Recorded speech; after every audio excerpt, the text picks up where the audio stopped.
అంటే అర్థం ఏంటంటే దేవుని బిడ్డలారా, మంచం అనగా యేసు ప్రభుని సూచిస్తూ ఉన్నది. ఏంటమ్మా? యేసు ప్రభుని సూచిస్తూ ఉన్నది అంటే ఏంటంటే, మనం ఊరంతా తిరిగి వస్తాము, ఉద్యోగాల్లో, ఇళ్లల్లో, అర్థమవుతుందా?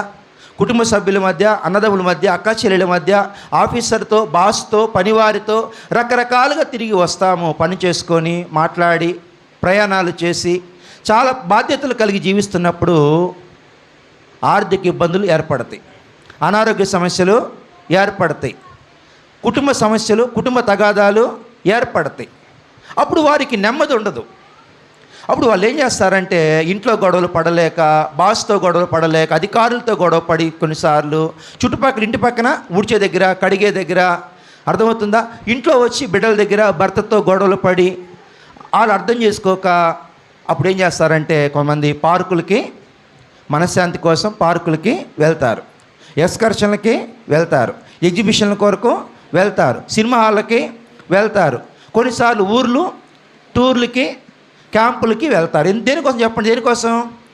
మనశ్శాంతి లేదు, నాకు ప్రశాంతత లేదు, సమాధానం లేదు.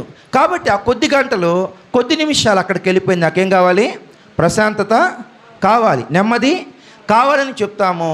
కానీ మరలా ఇంటికి వస్తే మళ్ళీ అదే గొడవ, ఉద్యోగానికి వెళ్తే మళ్ళీ అదే గొడవ, అర్థమవుతున్న, వీధికి వస్తే అక్కడదే ఉంటుంది.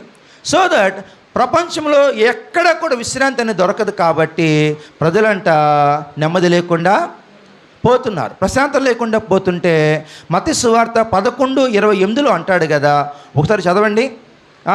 మత్తయి సువార్త 11:28 దేవుని వాక్యం ఏమని సెలవిస్తూ ఉన్నదంటే, దేవుని బిడ్డలారా చదవండి. ప్రయాసపడి భారం మోసుకొని వచ్చిన వారులారా నా యొద్దకు.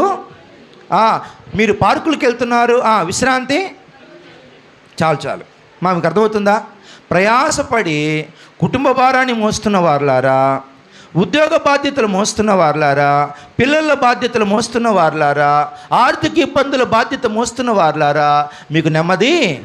ఎంత చాకిరీ చేసినా కూడా భార్య ఏమంటుందంటే, నాకేం చేసావు అంటుంది. ఎంత చేసినా కూడా పిల్లలు ఏమంటున్నారంటే, నాకేమీ చేసావు అంటున్నారు. వాడికి అర్థం కావట్లా. నా కడుపు మార్చుకొని చాలి బట్టలు కూడా మంచివి కొనుక్కోక, నా యొక్క జీతాన్ని, నా యొక్క ఆయుష్కాలాన్ని, నాకున్న శ్రమను, నాకున్న బలాన్ని మీకోసం దారపోస్తే వాళ్ళు ఏమంటున్నారంటే, నా కోసం నువ్వేం చేశావు? ఈయన గుండె బద్దలైపోతుంది. అప్పుడు కొన్నిసార్లు భర్త నుంచి భార్యని, నా కోసం నువ్వేమీ చేసావు. ఇలాంటి మాటలు వింటున్నప్పుడు దేవుని బిడ్డలారా ఏం జరిగిద్దంటే, గుండె బరువు అయిపోయింది. ఇంత చాకిరీ చేసినా కూడా, సమాజానికి ఇన్ని మేలు చేసినా కూడా, నా అన్నదమ్ములకి, అక్కా చెల్లెలకి ఎంతో సహాయం చేసి, కొన్నిసార్లు కొంతమంది పెళ్ళిళ్ళు కూడా చేసుకోకుండా చెల్లెల్ని చదివిపించి, చెల్లెలికి ఉద్యోగాలు ఇప్పించి, చెల్లెలికి ఇంకా చెప్పాలంటే క్షేమకరమైన కుటుంబాన్ని ఇవ్వడం కోసం అన్నలు బలైపోతున్నారు, అక్కలు బలైపోతున్నారు. కొన్ని చోట్ల అంత చేసినా కూడా చివరికి అక్క చెల్లెలు ఏమంటున్నారు, నా కోసం నువ్వు ఏం చేసావు అనే మాట వాడినప్పుడు అప్పుడు వాళ్ళకి నెమ్మది లేకుండా, ఇంత చేసిన వాళ్ళకి ఏం లేదంటే కృతజ్ఞత, తృప్తి అనేది లేనప్పుడు వారికి నెమ్మది ఉండదు, నిద్ర ఉండదు, భోజనం సరిగ్గా చేయలేరు, ప్రశాంతంగా ఉండలేరు. అలాంటి వారందరి కోసం దేవుడు ఏమంటున్నాడంటే, ప్రయాసపడి రోగాలతో ఉన్నవారులారా, వ్యాధులతో ఉన్నవారులారా, ఆర్థిక ఇబ్బందులతో ఉన్నవారులారా, కుటుంబ సమస్యలతో బాధింపబడుతున్న వారులా, అయిన వారి చేత అవమానాలు పొందుతున్న వారులారా, మీకు ఎక్కడ నెమ్మది లేదు. అమ్మ ఒడిలో లేదు, తమ్ముడు ఒడిలో లేదు, ఇంకా చెప్పాలని ఇంట్లో లేదు.